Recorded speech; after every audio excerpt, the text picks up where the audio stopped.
My little pony, my little pony.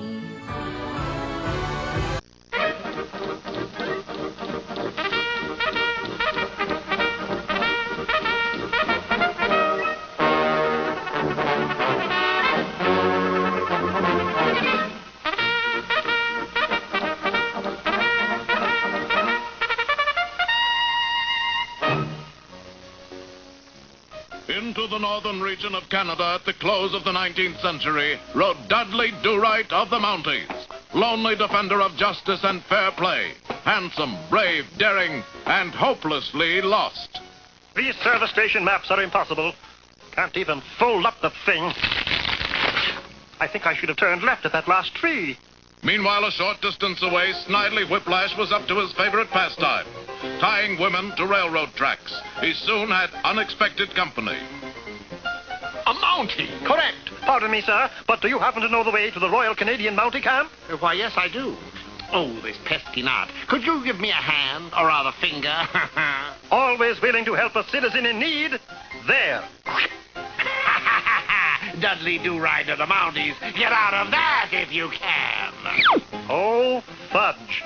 Meanwhile, Nell Fenwick, the beautiful daughter of Inspector Fenwick, was out gathering chestnuts. Suddenly, she stumbled onto the biggest nut of all, Dudley Do-Right. What, Dudley Do-Right, are you doing with that other woman? I thought you always did right. I was doing right, Nell. That's how I got in this predicament. But could I tell you about it later? I think there is a train approaching. I'm so Do-Right, there's a fiend running loose in northern Canada. Inspector? A fiend who goes about Canada tying defenseless women to railroad tracks. Oh. I know it must be hard for you to believe, you with your eyes as blue and heart so true. What happened to your finger, Do-Right? Never mind about my finger, sir. This is far more important than mere flesh wounds. A rope-tying fiend is at large and should be brought in at once. And so the remorseless man-tracker started on his way. He didn't have far to track. Here, here. You oughtn't to do a thing like that. Going around tying defenseless people to railroad tracks. It's not the Canadian way. You think I'm not trying to stop tying? I'm hooked. It's a habit with me now. I swear to you, after I tie up this one defenseless woman, I'm going to swear off, so help me. Could you just put your finger in this knot? Well, if you think it will help you kick the habit... Oh, it will. There. Yeah. Curses. Foiled again. Hey, that's my line.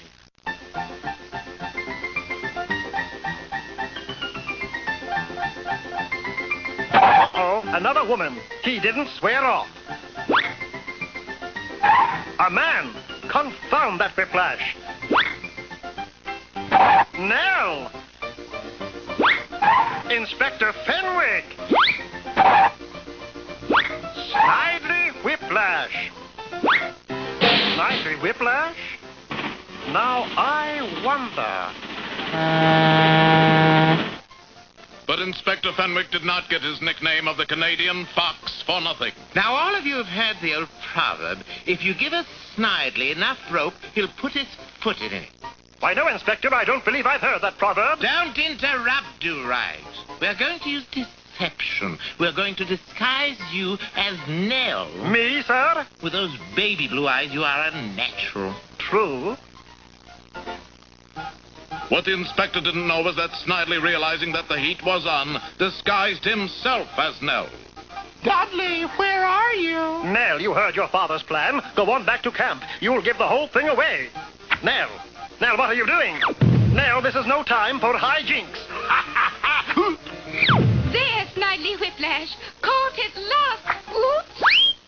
So, Snidely Whiplash, you thought you'd catch the Mounties counter intelligence napping, eh? But, Father, I'm not Snidely Whiplash. And don't think you're fooling me with that crummy falsetto voice. You must think we're pretty stupid at headquarters.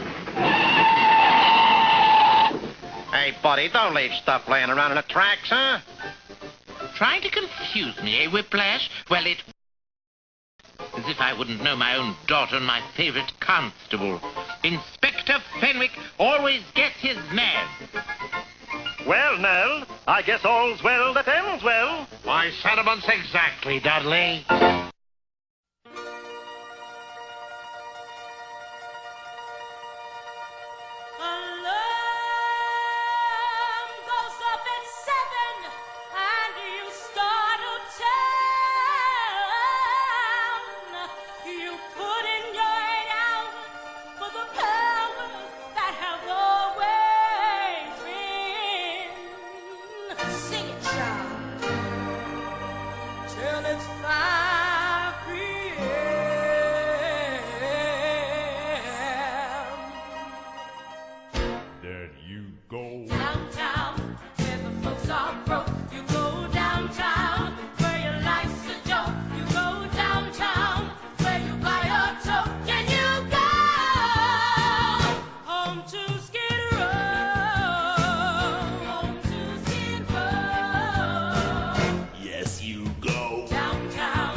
lap. Downtown, where the hopheads flop in the snow. Down on Skid Row. Uptown, you cater to a million jerks. Uptown, you messengers and railroad clerks. Eating all your lunches at the hot dog carts. The bosses take your money and they break your hearts. Uptown, you cater to a million whores. Distant restaurants or on the bathroom floors. The jobs are really menial, you make no bread. And then at 5 o'clock you're dead. By subway. Downtown, with the guys at chips. Downtown, where they rip your slips. Downtown, where relationships are not gone. Down on Skid Row. Down on Skid Row. Down on Skid Row. Down on Skid Row. Down on Skid Row. Down on Skid Row. Poor. All my life I've always been poor.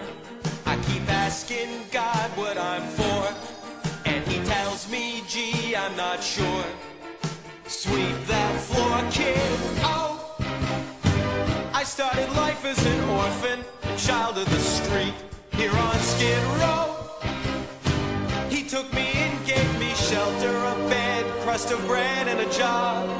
Treats me like dirt, calls me a slob, which I am. So I live. That's your home address, you live. When your life's a mess, you live. Where depression's just status quo. Someone show me a way to get out of here. 'Cause I constantly pray I'll get out of here. Please won't somebody say I'll get out of here. Someone give me my shot or I'll rot here. Show me how and I will, I'll get out of here. I'll start climbing uphill and get out of here. Someone tell me I still could get out of here. Someone tell Lady Luck that I'm stuck here. Gee, it sure would be swell to get out of here. Bid the gutter farewell and get out of here. I'd do heaven and hell to get out of Skid. I don't know what to get out of Skid, but a hell of a lot to get out of Skid. People tell me there's not a way out of Skid, but believe me, I gotta get out of Skid Row.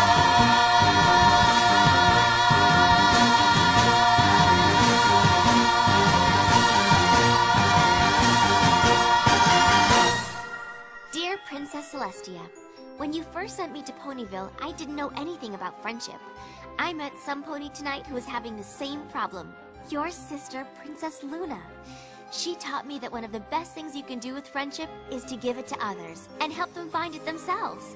And I'm happy to report that all of Ponyville has learned that even if some pony seems a little intimidating, even scary, when you offer them your friendship, you'll discover a whole new pony underneath.